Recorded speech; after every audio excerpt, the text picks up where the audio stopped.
الحمد للہ وکفا وسلام علی عبادہ الذین اصطفیٰ اما بعد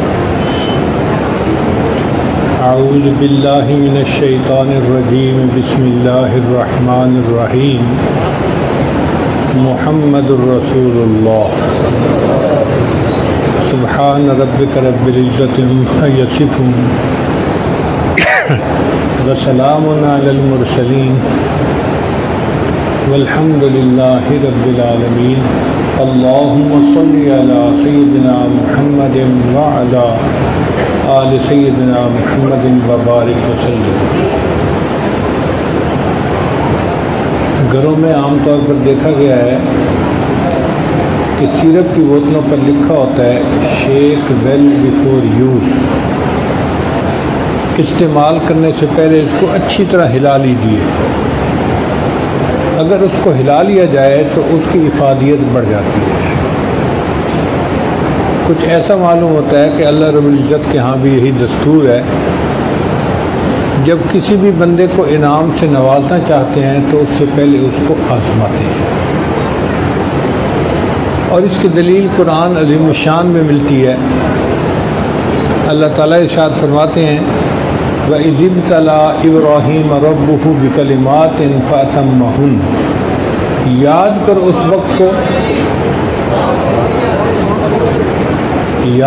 اس وقت کو جب آزمایا ابراہیم کو اس کے رب نے چند باتوں میں اور وہ اس میں کامیاب ہو گئے۔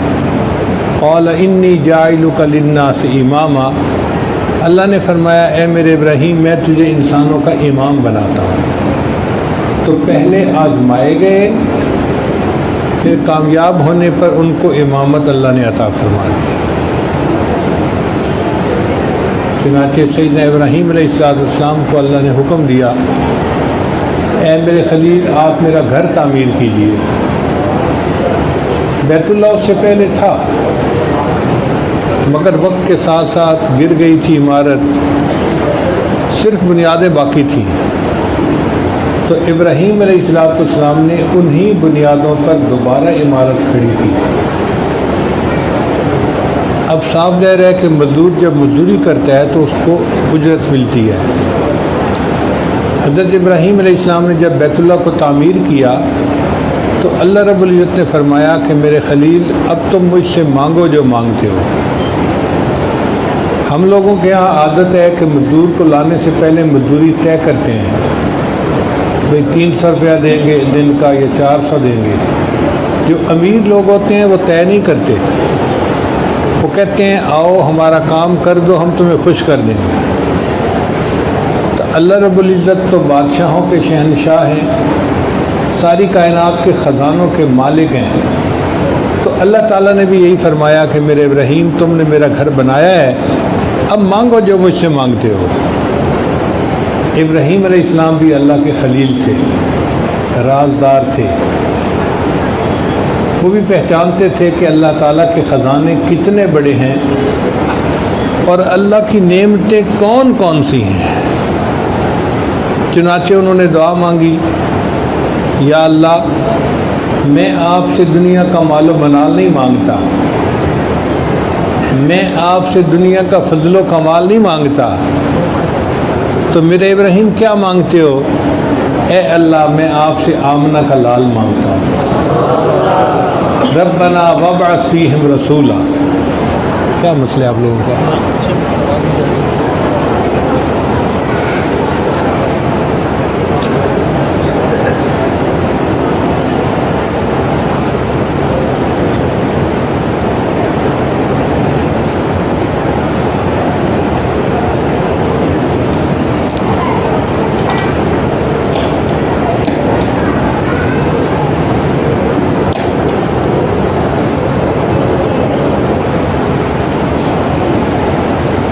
چنانچہ ابراہیم علیہ السلام نے دعا مانگی کہ اے اللہ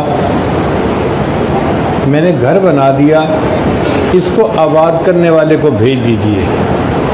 میں نے مسجد بنا دی، عبادت سکھانے والے کو بھیج دیجیے۔ میں نے مدرسہ بنا دیا، پڑھانے والے کو بھیج دیجیے۔ اے اللہ اب اپنے محبوب کو دنیا میں بھیج دیجئے تاکہ وہ انسانیت کو آ کے دین سکھائیں۔ چنانچہ نبی علیہ السلام نے ارشاد فرمایا کہ میں اپنے دادا ابراہیم علیہ السلام کی دعا کی قبولیت بن کے دنیا میں آیا ہوں۔ تو ابراہیم علیہ السلام نے دعا مانگی اور اللہ تعالیٰ نے نبی علیہ السلام کو دنیا میں مبعوث فرمایا۔ اب یہ جو واقعہ ہے یہ قرآن مجید میں بیان ہوا۔ دعا مانگنے والے ابراہیم خلیل اللہ، آمین کہنے والے اسماعیل ذبیح اللہ، اور جو عمارت بنائی گئی اس عمارت کا نام بیت اللہ، اور جس کتاب میں یہ واقعہ نقل کیا اس کا نام کتاب اللہ، اور جو اس دعا کی قبولیت بن کر دنیا میں تشریف لائے ان کا نام محمد الرسول اللہ۔ چنانچہ نبی علیہ السلام جب دنیا میں تشریف لائے تو آپ کے آنے سے پہلے آپ کے خاندان کے 3 بندوں کو آزمایا گیا۔ نعمت ملی تھی نا بڑی۔ ایک آپ کے دادا عبد المطلب، عبد المطلب کا نام تھا شیبہ، عربی میں شیبہ بڈھے کو کہتے ہیں، بوڑھے کو۔ اس بچے کے سر کے سارے بال کالے تھے، ایک لٹ بالوں کی تھی جو سفید تھی، تھوڑی سی جگہ کے بال سفید تھے، تو ان سفید بالوں کی وجہ سے اس بچے کا نام شیبہ بڈھا پڑ گیا۔ یہ بچہ بچپن میں یتیم ہو گیا۔ اس کی والدہ مدینہ طیبہ کی رہنے والی تھی، اس کا نام تھا اسماء۔ چنانچہ خامن کی وفات کے بعد اسماء اپنے بچے کو لے کر مدینہ آ گئی۔ اسماء کے والدین کوئی زیادہ امیر نہیں تھے، غربت کا حال تھا، چنانچہ یہ بچہ شیبہ وہاں غربت کے ماحول میں پلنے لگا، مگر اس کے اندر قریشی خون تھا، اس کے اندر خاندانی صفات تھیں، تو یہ نوجوان بڑی صفات کا حامل تھا۔ ایک مرتبہ ایک مکہ کا آدمی مدینہ گیا، اس نے دیکھا کہ چند نوجوان تیر اندازی کا مقابلہ کر رہے ہیں۔ ایک نوجوان ایسا ہے کہ جب تیر چلاتا ہے تو ٹھیک نشانے پہ لگتا ہے، اور وہ بڑے ترنگ میں آ کر کہتا ہے کہ مجھے یہ بات سجتی ہے کہ میرا نشانہ ٹھیک لگے، میں اس خاندان کا بچہ ہوں اور میرے رگوں میں ان کا خون دوڑ رہا ہے۔ اس نے لوگوں سے پوچھا کہ یہ کون ہے، تو پتہ چلا کہ یہ تو قریشی خاندان کا بچہ ہے، مگر اس وقت غربت کے ماحول میں پل رہا ہے۔ یہ شخص مطلب کا دوست تھا۔ چنانچہ جب وہ واپس مکہ مکرمہ گیا تو اس نے چچا کو تانا دیا کہ تم بھی کیسے چچا ہو، اپنے بھتیجے کو نہیں پال سکتے، اس کو ماں کے ساتھ غربت کے حال میں چھوڑا ہوا ہے، کوئی خبر لینے والا نہیں۔ تو مطلب نے قسم کھا لی کہ میں جب تک بھتیجے کو نہیں لاؤں گا اس وقت تک چین سے نہیں بیٹھوں گا۔ چنانچہ مطلب مکہ سے مدینہ گیا، بچے کی والدہ سے بات کی، والدہ نے اپنے گھر والوں سے مشورہ کیا تو سب نے یہی مشورہ دیا کہ یہاں وسائل اچھے نہیں ہیں، بچے کے اندر جو صفات ہیں وہ ابھر نہیں سکیں گی، اس کو مکہ بھیج دو، وہ سردار لوگوں کا خاندان ہے، یہ بچہ وہاں پلے گا تو اس کے اندر سرداری کی صفات نکلے گی۔ تو ماں نے پھر بچے کو اس کے چچا مطلب کے ساتھ واپس بھیج دیا۔ مطلب اپنے بھتیجے کو جو چھوٹا بچہ تھا لے کر مکہ آئے۔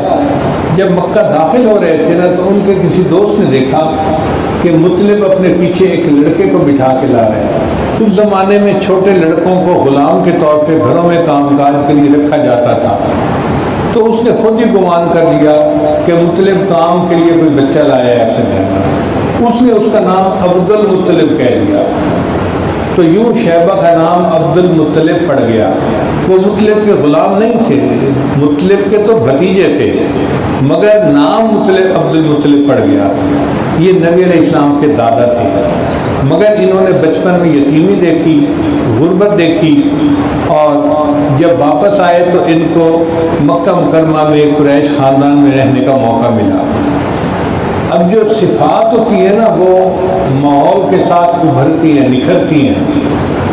اس بچے نے جب اس خاندان میں پرورش پائی تو وہاں پر تو قبیلوں کے لوگ آتے تھے اور بڑے بڑے معاملات کو سلجھانا پڑتا تھا اور بڑے اونچے درجے کی باتیں ہوتی تھیں، تو مطلب ان تمام محفلوں میں شرکت کرتا تو اس کی جو آئی کیو لیول تھا وہ بہت بڑھ گیا۔ چنانچہ مطلب جب بھی وہ مشورہ دیتا تو بہت اچھا ہوتا۔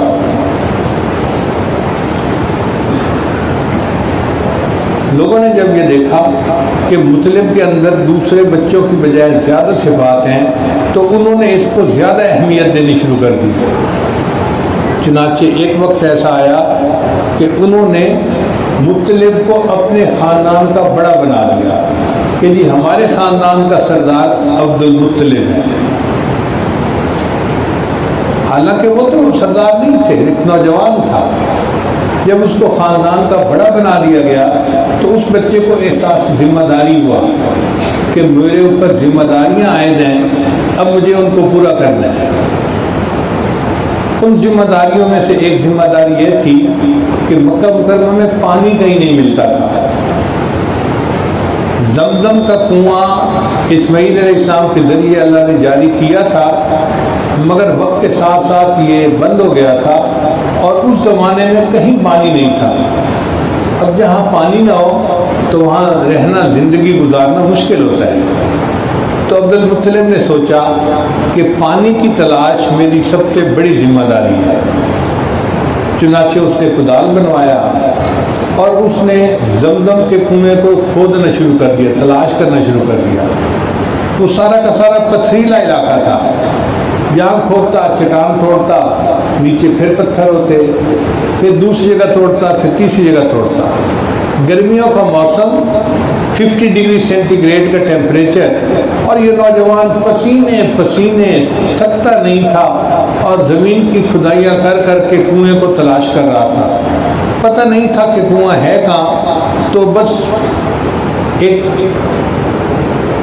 آئیڈیا لگا کر ادھر کھودا ادھر کھودا، کامیابی نہیں ہو رہی تھی۔ کچھ لوگ ایسے بھی تھے جو اس کو پاگل سمجھتے، دیوانہ سمجھتے، مگر عبد المطلب اپنی دھن کا پکا تھا، اس کو اپنی ذمہ داری کا احساس تھا۔ وہ کھودتا رہا مگر پانی نکلتا نہیں تھا۔ ایک دن عبد المطلب نے منت مانی کہ اللہ، آپ نے مجھے 12 بیٹے دیے ہیں، میں ان میں سے ایک بیٹے کو آپ کے نام پر قربان کروں گا اگر مجھے زمزم کا پانی مل گیا۔ نظر مانی، منت مانی۔ اللہ کی شان دیکھیں کہ چند دن کے بعد مطلب نے ایک چٹان کو توڑا، اس کے نیچے زمزم کا کنواں تھا اور پانی نکل آیا۔ پانی کا نکل آنا اتنا بڑا بریک تھرو تھا کہ پورے مکہ کے لوگوں میں خوشی کی لہر دوڑ گئی۔ اب ان کو پانی اپنے شہر میں مل گیا، زندگی گزارنی آسان ہو گئی۔ چنانچہ لوگوں نے سوچا کہ بھئی عبد المطلب نے پوری قوم کو پانی دیا ہے، اب اس کو کوئی اس کا انعام دینا چاہیے۔ چنانچہ انعام کے طور پر پوری قوم نے مل کر عبد المطلب کو بیت اللہ کی چابیاں حوالے کر دی۔ یوں عبد المطلب والی بیت اللہ بن گئے، بیت اللہ کے کنجی بردار، متولی بن گئے۔ شروع میں متولی نہیں تھے، زمزم کو تلاش کرنے کی برکت سے اللہ نے ان کو والی بیت اللہ بنا دیا۔ چنانچہ عبد المطلب نے ایک دن سوچا کہ اللہ نے تو میری نظر پوری کر دی، اب مجھے بھی اپنی بات پوری کرنی چاہیے، اپنے بیٹوں میں سے ایک بیٹا اللہ کے نام پہ قربان کرنا چاہیے۔ چنانچہ انہوں نے 12 بیٹوں کے نام پرچیاں لکھی اور پھر ان میں قرعہ اندازی کی۔ قرعہ اندازی کی تو نام آیا عبداللہ کا۔ یہ عبد المطلب کا وہ بیٹا تھا جو سب سے زیادہ خوبصورت تھا، سب سے زیادہ منور چہرہ تھا، سب سے زیادہ شریف اچھے اخلاق والا بچہ تھا۔ اس کو دیکھ کے ہر بندے کا دل خوش ہوتا تھا اور اسی بچے کا نام نکل آیا کہ اس کو قربان کرنا ہے۔ عبد المطلب تیار ہو گئے۔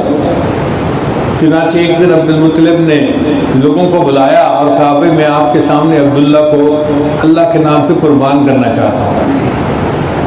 لوگوں نے کہا کہ دیکھو آپ نے نظر پوری کرنی ہے نا، تو آپ عبداللہ کی بجائے اونٹ قربان کر لیں۔ کتنے اونٹ قربان کریں؟ انہوں نے کہا قرہ ڈال دو۔ چنانچہ دوبارہ قرہ اندازی ہوئی، عبداللہ کو قربان کروں یا 10 اونٹوں کو؟ عبداللہ کا نام نکلا۔ عبداللہ کو قربان کروں یا 20 اونٹوں کو؟ عبداللہ کا نام نکلا۔ اونٹ بڑھتے گئے حتیٰ کہ قرہ اندازی ہوئی، عبداللہ کو قربان کروں یا 100 اونٹوں کو قربان کروں؟ تو نام اونٹوں کا نکل آیا۔ چنانچہ عبد المطلب نے 100 اونٹوں کو قربان کیا اور یوں انہوں نے اپنی بیٹی کی قربانی کو پورا فرما دیا۔ اسی حضرت عبداللہ جو تھے وہ ذبیح اللہ کہلواتے تھے۔ ایک مرتبہ نبی علیہ السلام نے کسی صحابی کو کہا کہ میں ذبیحین کا بیٹا ہوں، 2 ذبح ہونے والوں کا بیٹا ہوں۔ اس نے پوچھا اللہ کے نبی صلی اللہ علیہ وسلم 2 ذبیحین کون؟ فرمایا ایک میرے اجداد میں سے اسماعیل ذبیح اللہ تھے اور ایک میرے والد بھی ذبیح اللہ تھے۔ اب دیکھیں کہ جس بچے کو ذبح کرنے کے لیے بلا لیا گیا ہو وہ اپنے ہاتھ سے دیکھ رہا ہے کہ باپ کے پاس چھری ہے، مجمع آ چکا، اس کے دل پہ کیا گزری ہوگی؟ تو گویا حضرت عبداللہ کے اوپر بھی بڑا ٹف ٹائم گزرا۔ ان کو کوئی پتہ نہیں تھا کہ تھوڑی دیر میں چھری چلے گی اور ان کا گلا کاٹ دیا جائے گا، مگر اللہ نے ان کو زندہ رکھنا تھا تو وہ زندہ رہے۔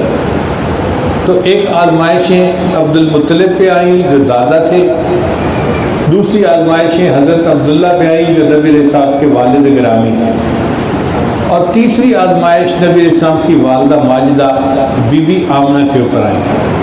حضرت عبداللہ جب جوان ہوئے تو باپ نے سوچا کہ میں بیٹے کی شادی کر دوں۔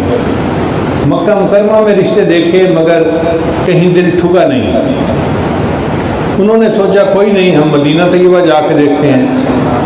مدینہ طیبہ میں ایک قبیلہ تھا، اس کا نام تھا بنو زہرہ۔ ان کی ایک بچی تھی جس کا نام تھا آمنہ۔ یہ بچی اپنے اخلاق میں، کردار میں، شرافت میں، پاک دامنی حیا میں اتنی اچھی تھی کہ ہر زبان پہ اس کی تعریفیں تھیں۔ جب عبد المطلب نے اسے دیکھا تو ان کو بچی پسند آئی۔ انہوں نے کہا بیٹے میرا دل چاہتا ہے کہ ہم تیرا نکاح یہاں پہ کریں۔ حضرت عبداللہ نے کہا کہ ابا جان جو آپ فیصلہ کریں گے میں تیار ہوں۔ چنانچہ حضرت عبداللہ کا نکاح بیوی آمنہ کے ساتھ ہو گیا۔ اس وقت حضرت عبداللہ کی عمر تھی 18 سال اور بچی کی عمر تھی 16 سال۔ اب نکاح کے بعد بچی مکہ مکرمہ آ گئی اور دونوں میاں بیوی نے زندگی گزارنی شروع کر دی۔ کچھ عرصہ گزرا تو ایک قافلہ مکہ سے شام جانے لگا۔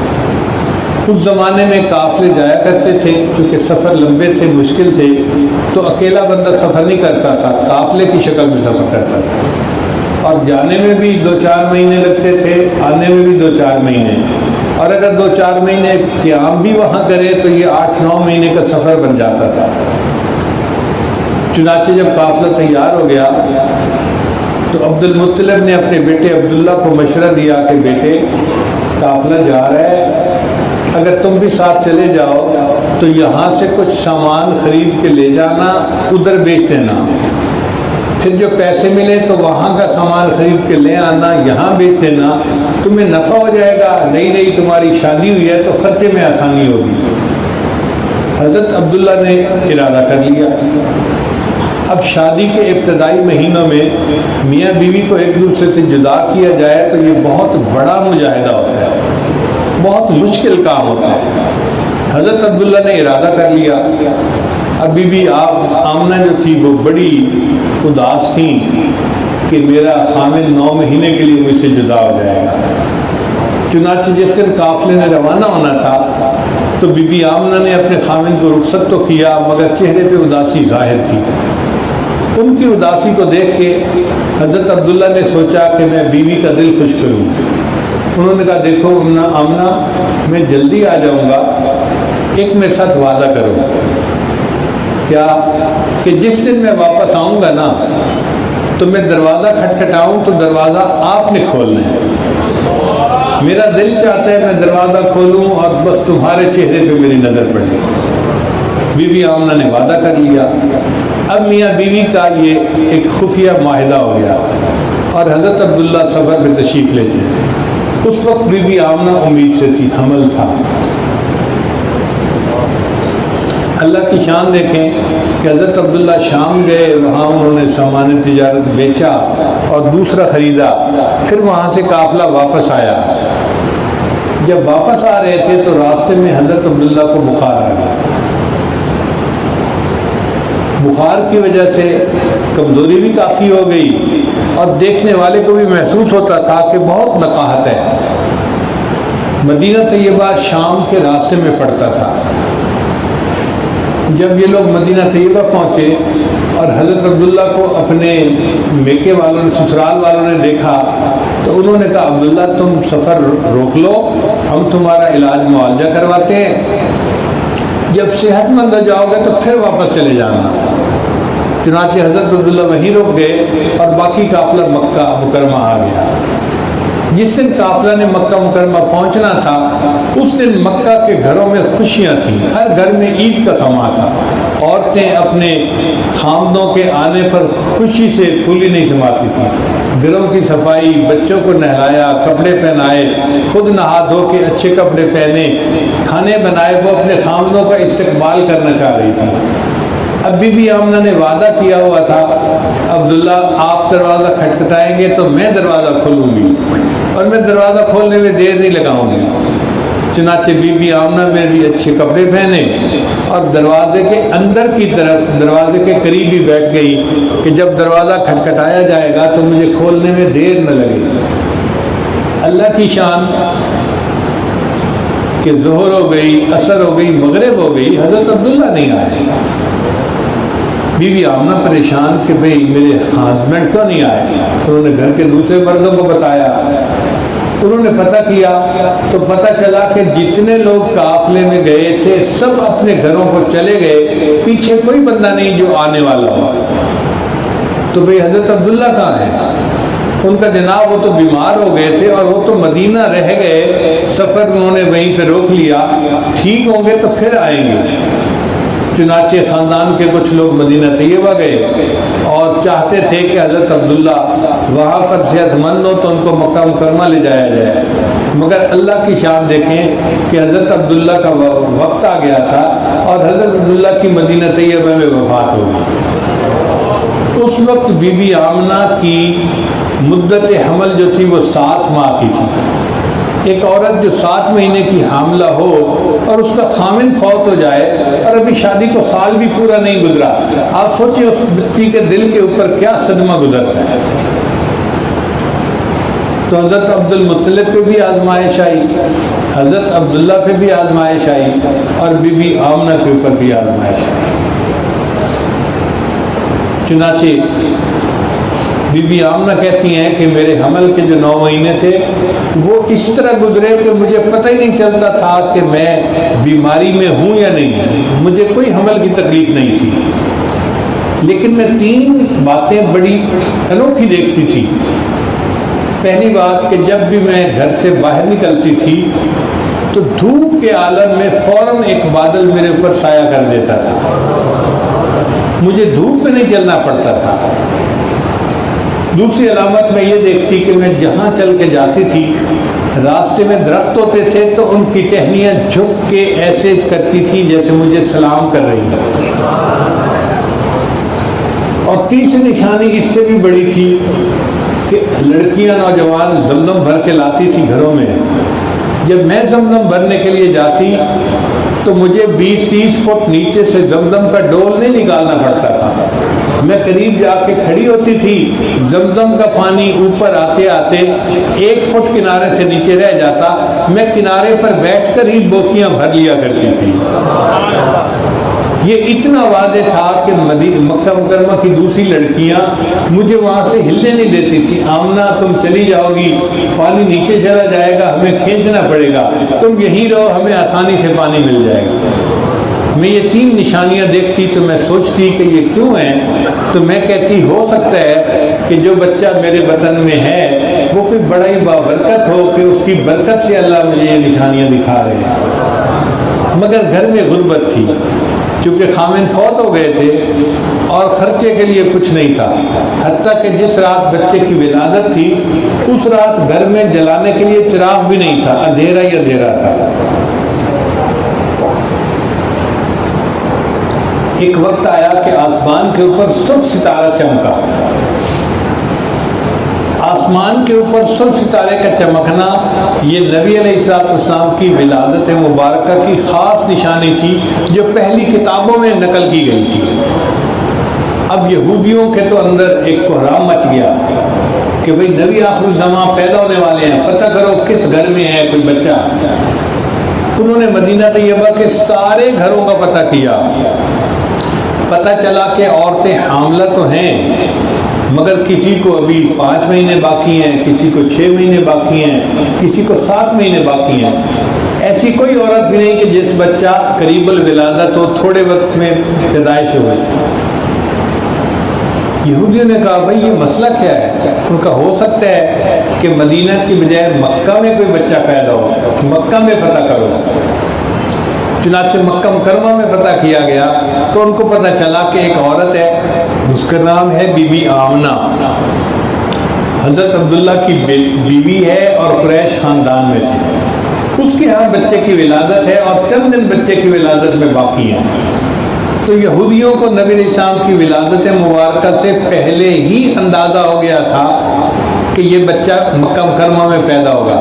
لیکن چونکہ ان کی لڑی بنو اسماعیل میں سے تھی اور یہودی بنو اسحاق میں سے تھے، اس لیے خاندانی رقابت کی وجہ سے انہوں نے اس بات کو چھپائے رکھا کہ وہ جو نبی آخر الزمان ہے وہ ہماری لڑی میں نہیں، وہ دوسری لڑی میں پیدا ہوگا. اللہ کی شان دیکھیے کہ ایک رات ایسی بھی آئی کہ جس رات میں جو کسرا بادشاہ تھا اس کے محل کے 14 کنگرے گر گئے اور اس نے ایک خواب دیکھا کہ عربی اونٹ جو ہے وہ گھوڑوں کو دھکیل کے عرب سے باہر نکال رہے ہیں.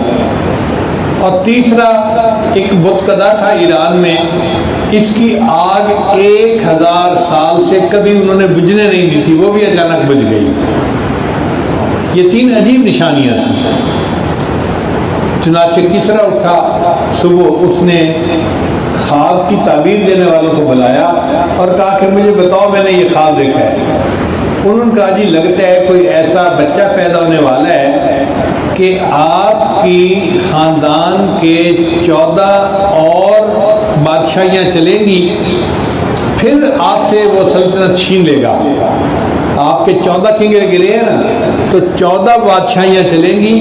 پھر تو کسرا خوش ہو گیا، 14 بادشاہیوں میں بڑا ٹائم لگے گا.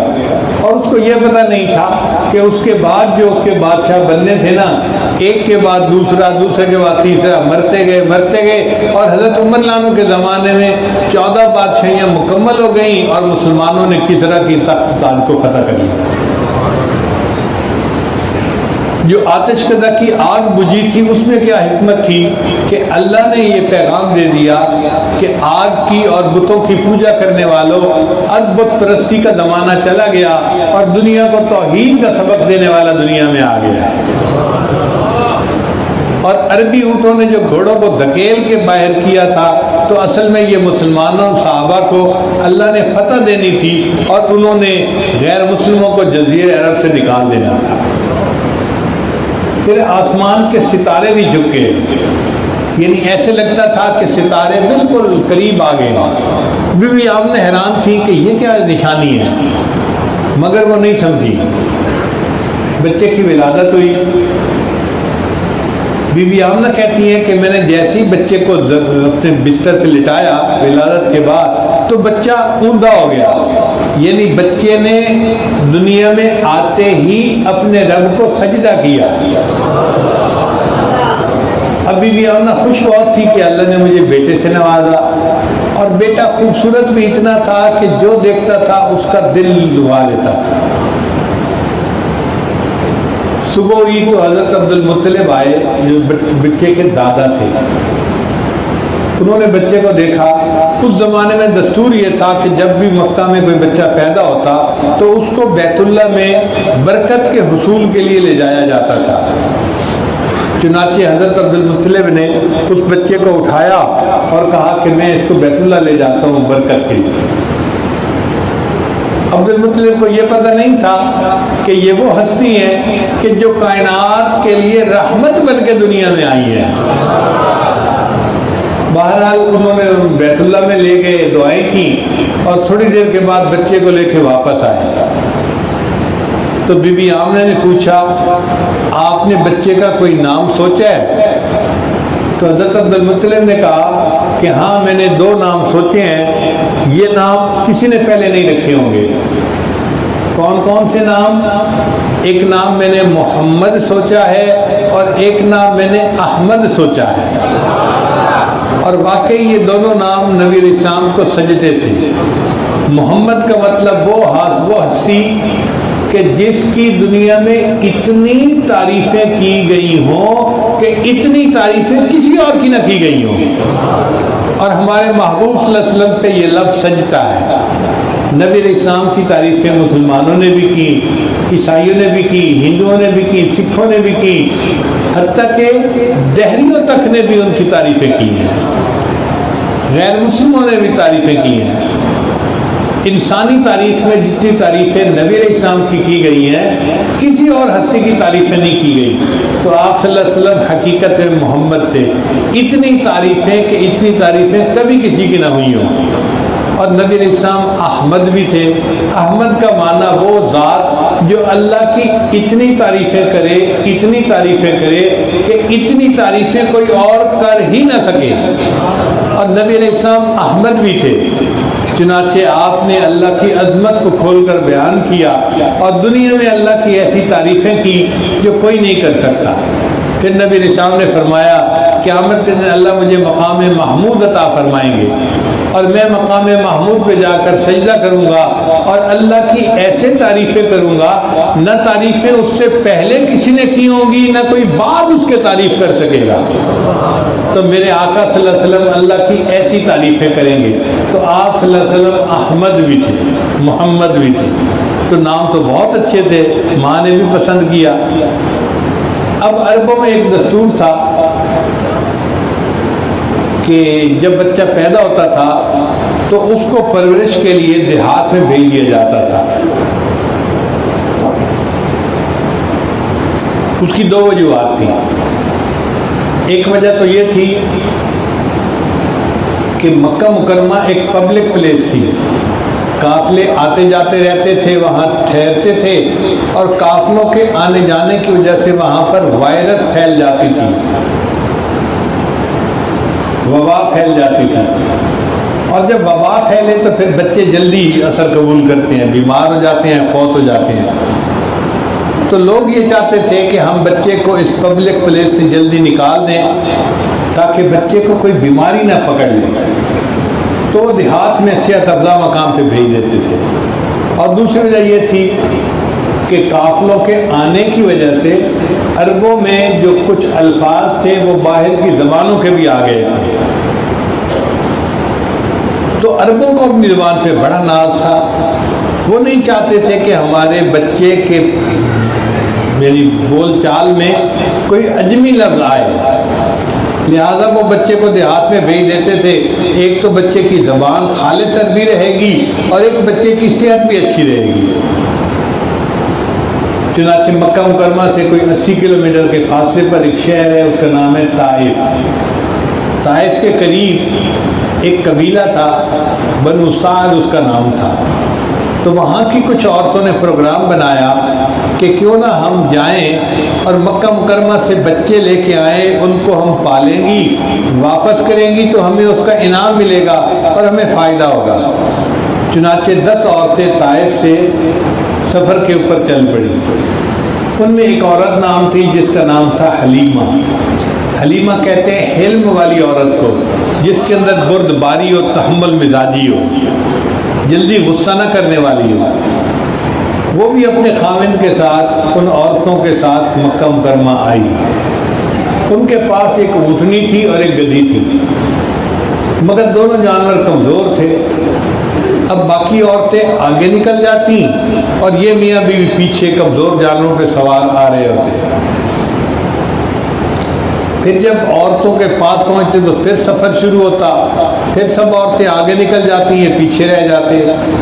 جب 5-10 مرتبہ ایسا ہوا تو ان عورتوں نے بات کی، حلیمہ آپ کے جانور کمزور ہیں اور بہت دیر لگا رہے ہیں اور ہم نے واپس گھر بھی جانا ہے، ہمیں آپ اجازت دیں، ہم چلی جاتی ہیں، ہم بچوں کو لے کے مغرب سے پہلے واپس اپنے گھر پہنچیں گی، آپ آ جانا، آپ کے جانور کمزور جو ہیں۔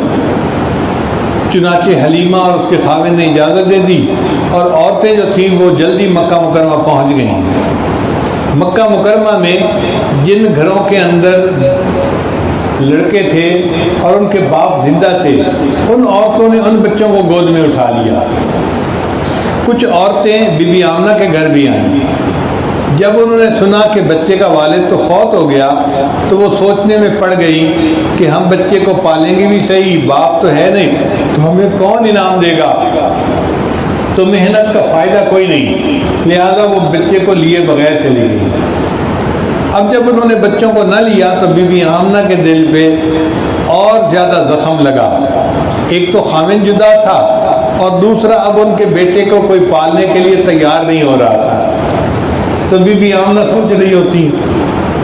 سوچ رہی تھی اے کاش میرا خاوند زندہ ہوتا، وہ میرے بچے کے لیے کھلونے لاتا، اے کاش میرا بچہ بڑا ہوتا تو باپ اس کو انگلی پکڑ کے بازار کی سیر کروانے کے لیے جاتا۔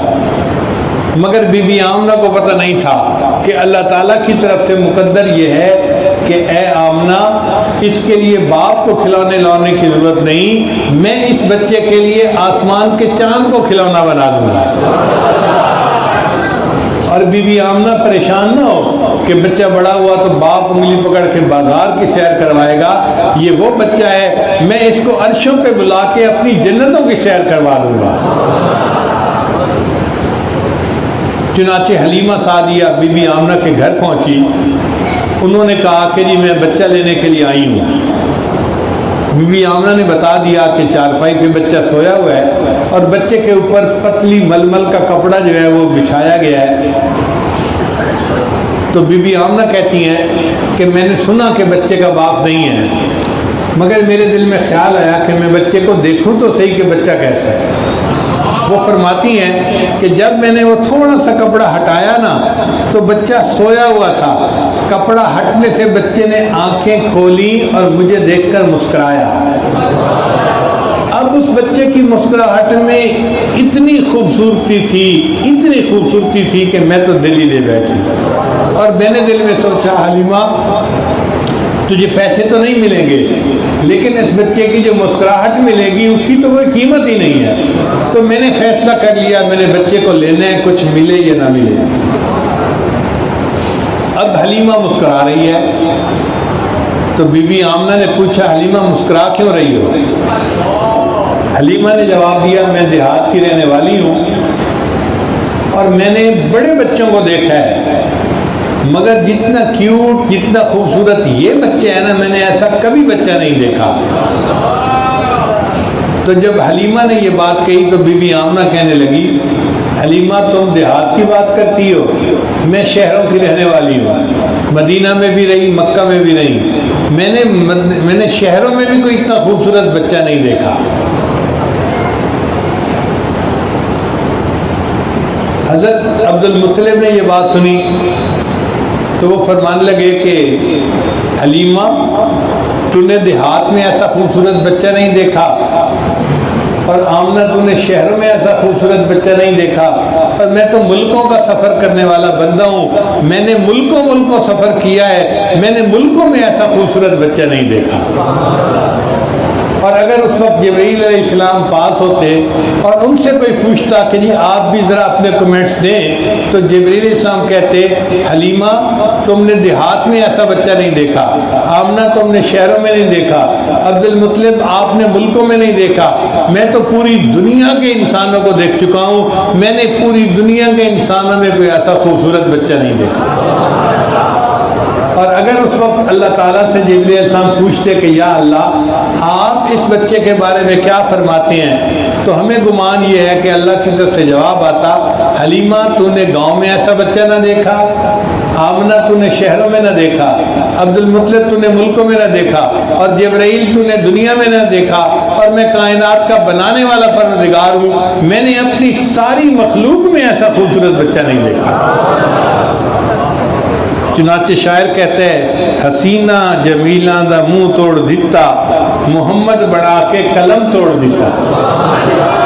اللہ نے اپنے حبیب صلی اللہ علیہ وسلم کو اتنا خوبصورت بنایا تھا کہ جو دیکھتا تھا دل دے بیٹھتا تھا. واللیل سیاہی زلفوں کی چہرہ والضحیٰ اس کا. واللیل سیاہی زلفوں کی چہرہ والضحیٰ اس کا. سارے جہاں کا پیارا ہے آپ محب ہے خدا اس کا. رب نے بنایا جب اس کو خود آپ کہا سبحان اللہ. اللہ نے جب اپنے محبوب کو بنایا تو محبوب کی خوبصورتی کو دیکھ کے اللہ نے خود سبحان اللہ کہا. اے چہرہ اے زیبائے تو رشک بتانے آدری. ہر چند وصفت می کنم در حسن زاں بالا تری. آفاق ہا گردیدہ ام مہرے بتا ورزیدہ ام بسیار خوبہ دیدہ ام اما تو چیزیں دیگری. چنانچہ نبی علیہ السلام کی ولادت مبارکہ ایسے حال میں ہوئی کہ گھر کے اندر خرچے کے لیے تیل جلانے کے لیے نہیں، چراغ جلانے کے لیے تیل بھی نہیں تھا. مگر اللہ نے کائنات کو ایک نعمت عطا فرمائی جس نے پوری کائنات کے لیے رحمت للعالمین بن کے آنا تھا. شاعر کہتا ہے خلیل اللہ نے جس کے لیے حق سے دعائیں کی، ذبیح اللہ نے وقت ذبح جس کی التجائیں کی. جو بن کر روشنی پہ دیدہ یعقوب میں آیا، جسے یوسف نے اپنے حسن کے رنگ میں پایا. کلیم اللہ کا دل روشن ہوا جس ذوق خشانی سے، وہ جس کی آرزو بھڑکی جواب لنترانی سے. وہ جس کے نام سے داؤد نے نغمہ سرائی کی، وہ جس کی یاد میں شاہ سلیمان نے گدائی کی. دل یحییٰ میں ارما رہ گئے جس کی زیارت کے، لب عیسیٰ پہ آئے واز جس کی شان رحمت کے. وہ دن آیا کہ پورے ہو گئے تورات کے وعدے، خدا نے آج پورے کر دیے ہر بات کے وعدے. مبارک ہو کہ ختم المرسلین تشریف لے آئے، جناب رحمت للعالمین تشریف لے آئے. تو اللہ کے پیارے حبیب صلی اللہ علیہ وسلم اس دنیا میں تشریف لائے اور آپ کی ولادت مبارکہ پوری کائنات کے لیے رحمت تھی. اب حلیمہ نے بچے کو لینے کا ارادہ کیا اور بی بی آمنہ نے بچے کو دینے کا ارادہ کیا. اب بی بی آمنہ بچے کو دعا دے کے رخصت کر رہی ہیں. یہ جو وقت ہوتا ہے نا کہ ماں اپنے بیٹے کو دعا دے کے رخصت کرتی ہے، یہ عجیب وقت ہوتا ہے. آپ دیکھیے اسماعیل علیہ السلام کو ان کی والدہ بی بی ہاجر نے دعاؤں سے رخصت کیا تھا. اسماعیل علیہ السلام واپس آئے تو اسماعیل ذبیح اللہ بن گئے تھے. موسیٰ علیہ السلام کو ان کی والدہ نے پانی کے اندر دریا میں ڈالا دعائیں دے کر. جب موسیٰ علیہ السلام لوٹ کر آئے تو وہ موسیٰ کلیم اللہ بن چکے تھے.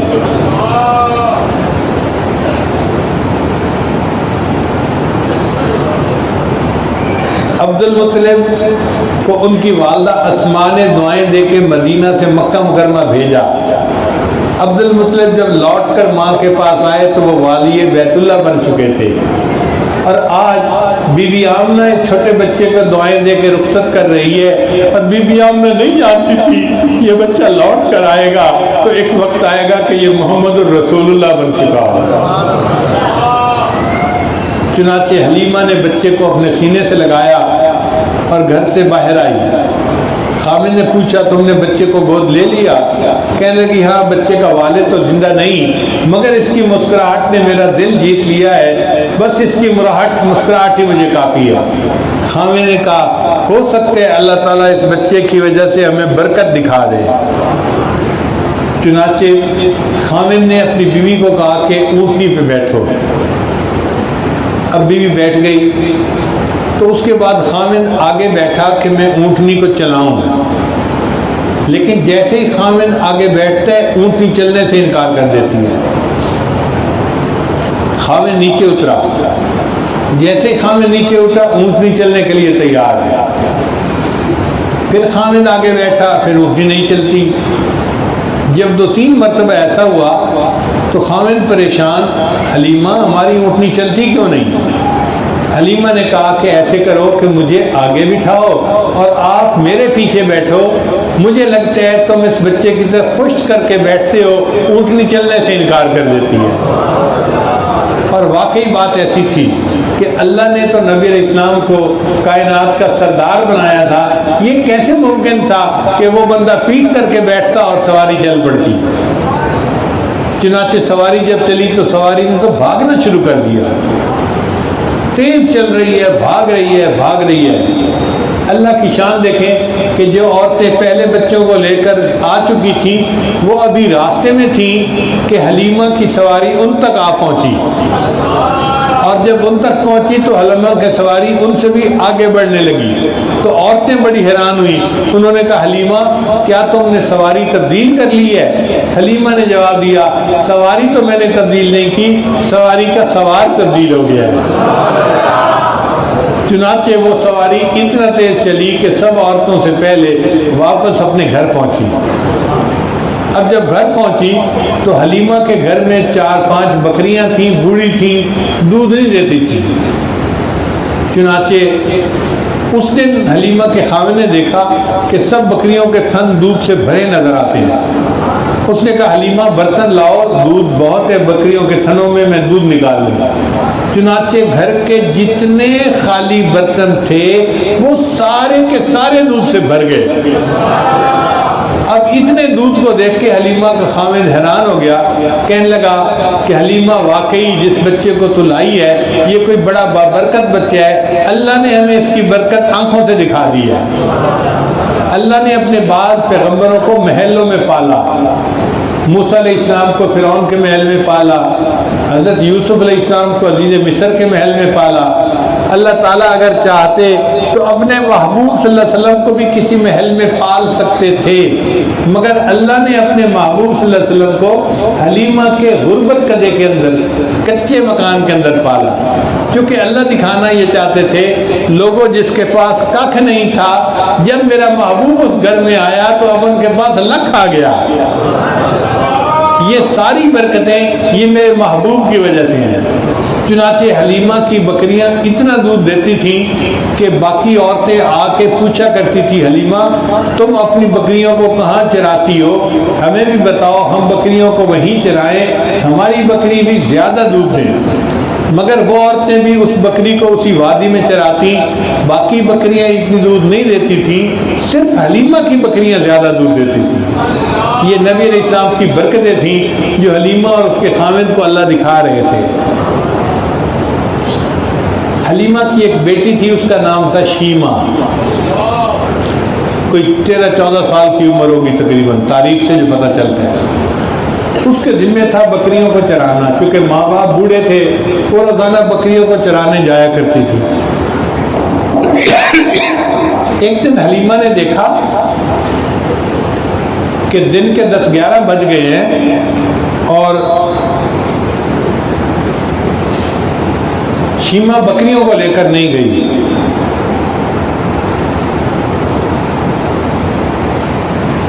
تو حلیمہ نے بیٹی کو کہا کہ بیٹی آج تو بکریوں کو لے کر نہیں گئی۔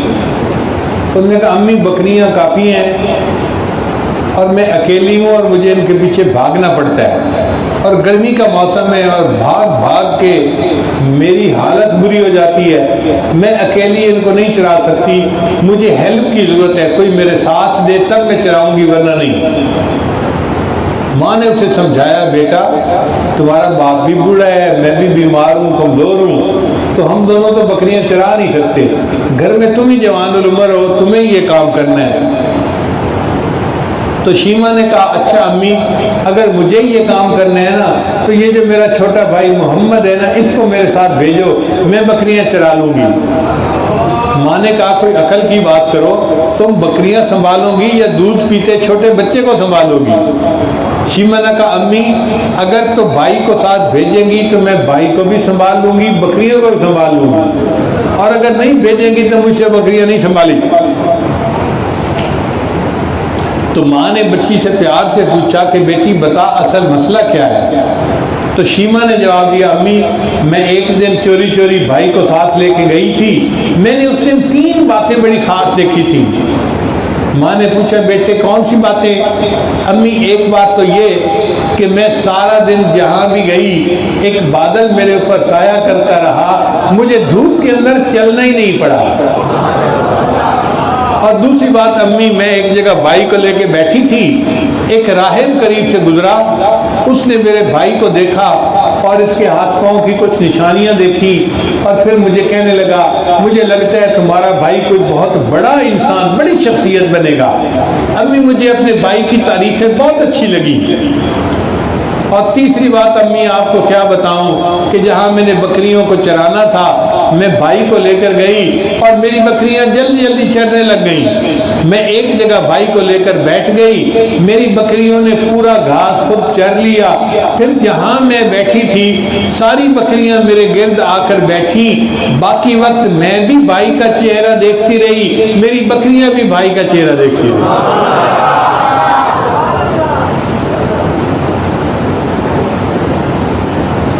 حلیمہ سعدیہ نے بچے کو 4 سال اپنے پاس رکھا، پھر اس نے سوچا کہ میں بچے کو اس کی والدہ کے حوالے کر دوں، چنانچہ وہ بچے کو مکہ مکرمہ لائی اور 4 سال کی عمر میں اس بچے کو والدہ کے حوالے کر دیا۔ 2 سال بچہ اپنی والدہ کے پاس اور رہا۔ 2 سال کے بعد حلیمہ آمنہ نے سوچا کہ مجھے اپنے میکے گئے ہوئے بہت عرصہ گزر گیا ہے اور اب تو بچہ چلنے پھرنے دوڑنے کے قابل ہو گیا ہے، تو کیوں نہ میں اپنے میکے کا چکر لگاؤں اور اپنے میکے والوں کو اپنا بچہ بھی دکھاؤں کہ اللہ نے مجھے کتنا خوبصورت بیٹا عطا کیا ہے۔ چنانچہ انہوں نے عبد المطلب سے اجازت مانگی، بچے کے دادا سے، کہ مجھے آپ میکے جانے کی اجازت دے دیں۔ عبد المطلب نے شرط رکھی، حلیمہ تمہیں پتہ ہے میں اس بچے کو دیکھ کے جیتا ہوں، اس کے بغیر میرا دن نہیں گزرتا، رات نہیں گزرتی، تم جا تو رہی ہو، جتنا جلدی ہو بس بچے کو ملا کے جلدی واپس آ جانا۔ بی بی آمنہ نے وعدہ کیا کہ میں جلدی واپس آؤں گی اور بچے کو لے کے وہ مکہ مکرمہ سے مدینہ تشریف لائی۔ اب مدینہ کے جس بندے نے بچے کو دیکھا، کوئی کہتا بالکل عبداللہ کی کاپی ہے، کوئی کہتا ہے اتنا خوبصورت بچہ، کوئی کہتا جیسے لوگ باتیں کرتے ہیں نا کہ جی اس کو تو لگتا ہے فرشتوں نے فارغ وقت میں بنایا ہے۔ ہر بندہ اسی قسم کے کمنٹس دیتا، اور مدینہ کی عورتیں دور دور سے اس بچے کو دیکھنے کے لیے آتی کہ جی اتنا خوبصورت بچہ ہے، ماسٹر پیس ہے، ذرا جا کے دیکھ کے تو آؤ۔ ایک دوسرے سے بیٹھ کے بات کی کرتی کہ تمہیں پتہ ہے کتنا خوبصورت بچہ آمنہ لائی ہے۔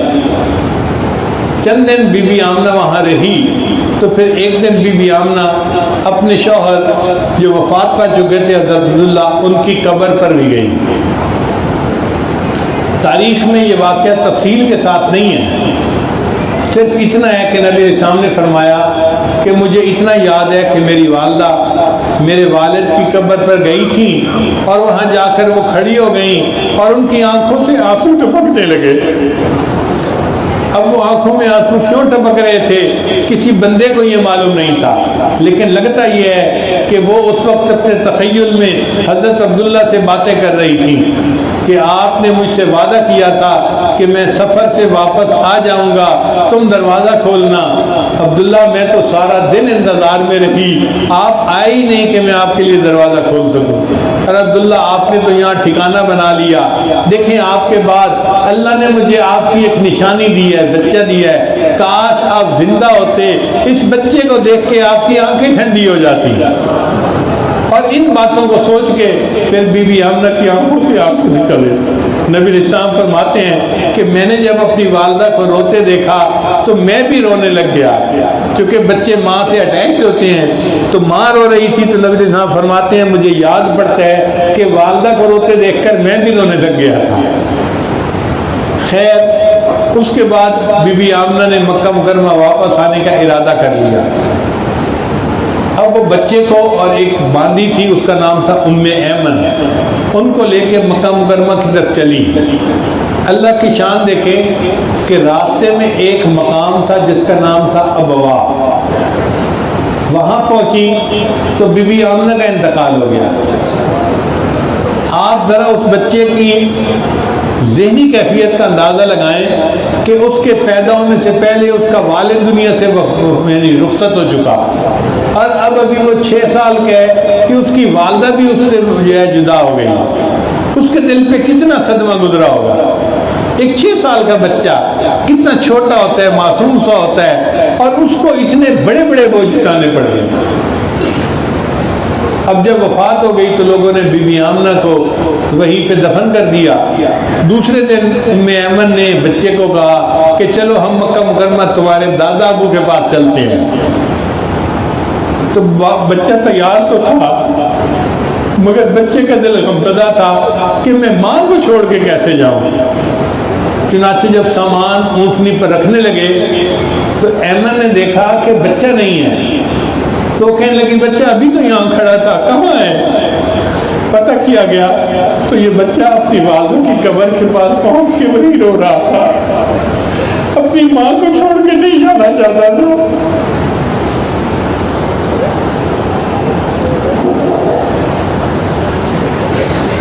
ام ایمن نے بہت سمجھایا، تمہارے دادا وہ انتظار کر رہے ہوں گے، ہمیں دیر ہو گئی، چلو چلتے ہیں۔ بہرحال اس بچے کو دلاسا دلا کر، تسلی دلا کر ام ایمن نے اپنے ساتھ اونٹنی پہ بٹھایا اور مکہ کا سفر پھر شروع ہو گیا۔ مدینہ سے مکہ کا سفر تقریباً 15 دن لگا کرتے تھے عام طور پر۔ ادھر حضرت عبد المطلب کا حال عجیب تھا، ان کی توقع تھی کہ میری بہو اپنے بیٹے کو لے کے جلدی آ جائے گی، اور اب اتنے دن گزر گئے تھے اور ابھی تک آئی نہیں تھی۔ ان کا روزانہ کا معمول تھا، وہ صبح ناشتہ کرتے اور جو مکہ مکرمہ مدینہ سے آنے کا راستہ تھا نا، وہاں ایک چٹان کے اوپر جا کر بیٹھ جاتے اور آنے والے مسافروں کو دیکھتے تھے کہ میری بہو میرے جو ہے وہ پوتے کو لے کر آئے گی اور میں اپنے پوتے کا استقبال کروں گا۔ لوگ آتے پوچھتے تم نے کوئی مسافر دیکھا؟ وہ کہتے نہیں دیکھا۔ کوئی مسافر دیکھا؟ نہیں دیکھا۔ ایک دن عبد المطلب نے دیکھا کہ ایک عورت ہے اور اس کے ساتھ ایک چھوٹا بچہ ہے اور وہ آ رہے ہیں، تو عبد المطلب کا دل بڑا خوش ہو گیا کہ میری بہو اپنے بیٹے کو لے کر آ گئی۔ لیکن جب قریب آئی تو وہ بہو نہیں تھی، بلکہ وہ باندھی تھی اور بچے کو لے کر آئی تھی۔ تو عبد المطلب نے پوچھا بچے کو تو لائی ہو، بچے کی ماں کہاں ہے؟ تو اس نے پھر ان کو بتایا کہ بچے کی ماں تو وفات پا گئی اور اس کو راستے میں دفن کر دیا گیا۔ پھر اس کے بعد یہ بچہ اپنے دادا کی کفالت میں آ گیا، حضرت عبد المطلب کے دادا ابو کی کفالت میں۔ اللہ کی شان دیکھیں کہ 2 سال گزرے تو دادا کی بھی وفات ہو گئی۔ دنیا میں تشریف لانے سے پہلے والد کی وفات ہو گئی، پھر جب 6 سال کی عمر تھی تو والدہ کی وفات، اور جب 8 سال کی عمر ہوئی تو دادا ابو کی بھی وفات۔ سہارے ہٹتے گئے۔ اللہ نے دکھانا تھا اگر سہاروں سے یہ پلتے اور دنیا کو تعلیم کا درس دیتے تو دنیا اعتراض کرتی کہ خود سہاروں سے پلنے والے آج ہمیں کہتے ہیں خدا کے سوا کوئی سہارا نہیں۔ دیکھو میں اپنے محبوب کو بے سہارا کرتا چلا جا رہا ہوں اور میں دکھا رہا ہوں کہ دیکھو ان کو میں نے پال کے دکھایا اور انہوں نے پوری کائنات کو توحید کا درس عطا فرما دیا۔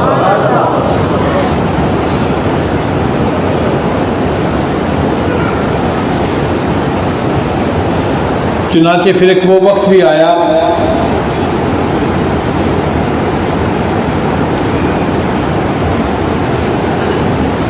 جب نبی اسلام نے مکہ مکرمہ فتح کیا اور غزوہ حنین ہوئی۔ غزوہ حنین میں 6000 قیدی تھے اور 12000 بکریاں جانور تھے جو مسلمانوں کے ہاتھ مال غنیمت کے طور پر آئے۔ نبی علیہ السلام نے فیصلہ کیا کہ میں یہ مال غنیمت مجاہدوں میں تقسیم کر دیتا ہوں۔ نبی علیہ السلام مال غنیمت مجاہدوں میں تقسیم کر رہے تھے کہ ایک صحابی آئے اور آ کر کہنے لگے اے اللہ کے حبیب صلی اللہ علیہ وسلم، قیدیوں میں ایک عورت ہے، وہ کہتی ہے کہ میں تمہارے صاحب کی بہن ہوں، مجھے ان سے ملاؤ۔ تو نبی علیہ السلام نے فرمایا نہیں، میری تو کوئی بہن نہیں، میں تو عبداللہ کا ایک ہی بیٹا ہوں، پھر ان کی وفات ہو گئی تھی میری پیدائش سے پہلے، میری تو کوئی بہن دنیا میں نہیں، کون دعویٰ کرتی ہے؟ اس کو لاؤ میرے پاس۔ چنانچہ اس عورت کو لایا گیا۔ اس نے آ کر کہا کہ میں آپ کی دودھ شریک بہن شیمہ ہوں، حلیمہ کی بیٹی ہوں، اور آپ کو میری والدہ نے پالا تھا، اس رشتے سے میں آپ کی بہن بنتی ہوں، اور میں آپ کو گودوں میں کھلایا کرتی تھی، اور آپ کے لیے میں نے لوری بنائی ہوئی تھی۔ تو جب اس نے وہ باتیں